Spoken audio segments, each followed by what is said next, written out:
Assalamualaikum warahmatullahi wabarakatuh. Perkenalkan, nama saya Kuila Askia dengan NIM 250422197 dengan nomor absen 66 dari kelas 2B.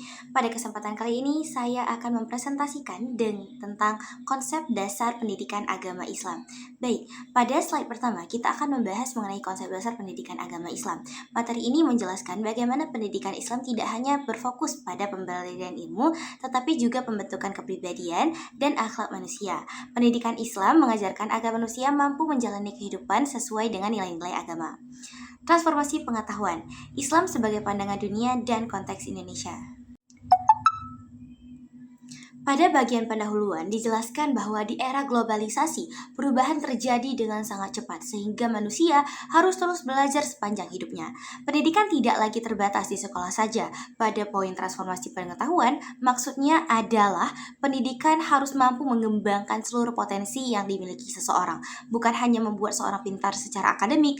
Kemudian pada poin Islam sebagai pandangan dunia, Islam dipandang memiliki nilai-nilai pendidikan yang masih relevan untuk diterapkan dalam kehidupan modern. Sedangkan pada poin konteks Indonesia, pendidikan agama Islam memiliki posisi yang penting karena mayoritas masyarakat Indonesia beragama Islam, sehingga nilai-nilai agama menjadi salah satu dasar dalam sistem pendidikan nasional.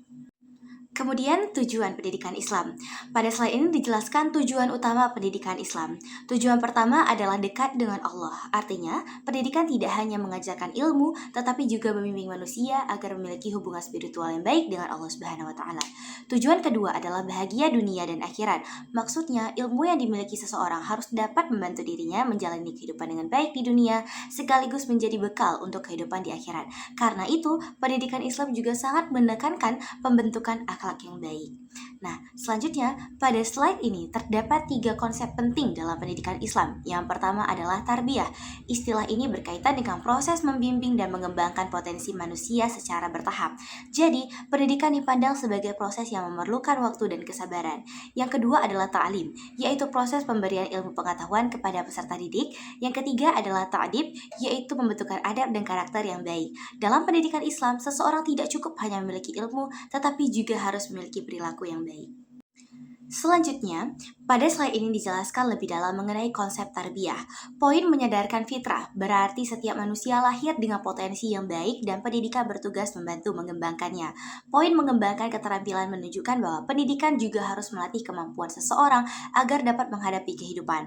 Kemudian menyelaraskan bakat, berarti setiap individu memiliki kemampuan yang berbeda, sehingga pendidikan tidak boleh disamakan untuk semua orang.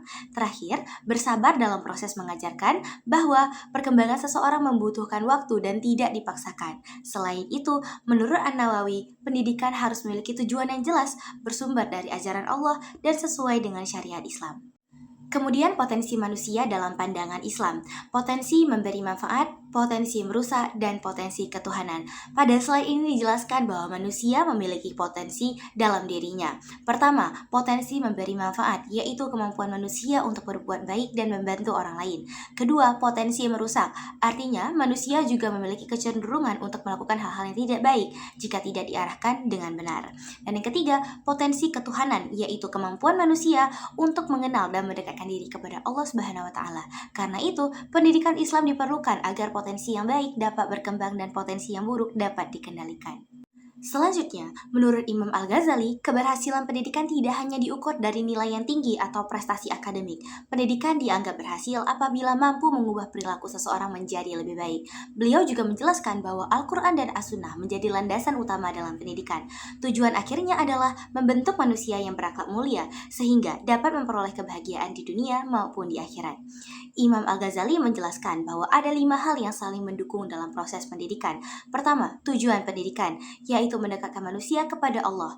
Kedua adalah guru, yang tidak hanya mengajar, tetapi juga menjadi teladan. Dan yang ketiga adalah murid, yang harus memiliki semangat dan menghormati gurunya. Keempat adalah kurikulum yang perlu disesuaikan dengan perkembangan peserta didik. Dan yang terakhir adalah lingkungan, keluarga, sekolah, dan masyarakat. Lingkungan-lingkungan tersebut memiliki pengaruh besar dalam membentuk karakter seseorang. Selanjutnya, peran guru sebagai teladan. Pada slide ini dijelaskan bahwa guru bukan sekadar pengajar. Guru juga menjadi contoh bagi peserta didik, atau murid atau mahasiswa. Seringkali, siswa lebih mudah meniru perilaku gurunya dibandingkan hanya mendengarkan nasihatnya. Nah, oleh karena itu, seorang guru harus menunjukkan sikap yang baik, bersikap adil kepada semua siswa, dan memperlakukan mereka dengan penuh perhatian. Nah, pada bagian akhir dijelaskan bahwa tujuan utama pendidikan agama Islam adalah membentuk manusia yang memiliki akhlak mulia. Konsep tarbiyah, ta'alim, dan ta'adib saling melengkapi, dan proses pendidikan, pemikiran Imam Al-Ghazali juga menunjukkan bahwa pendidikan tidak hanya berkaitan dengan ilmu pengetahuan, tetapi juga melibatkan guru, murid, lingkungan, dan pembentukan karakter agar manusia dapat menjalani kehidupan dengan lebih baik. Nah, sekian dari saya. Terima kasih. Wassalamualaikum warahmatullahi wabarakatuh.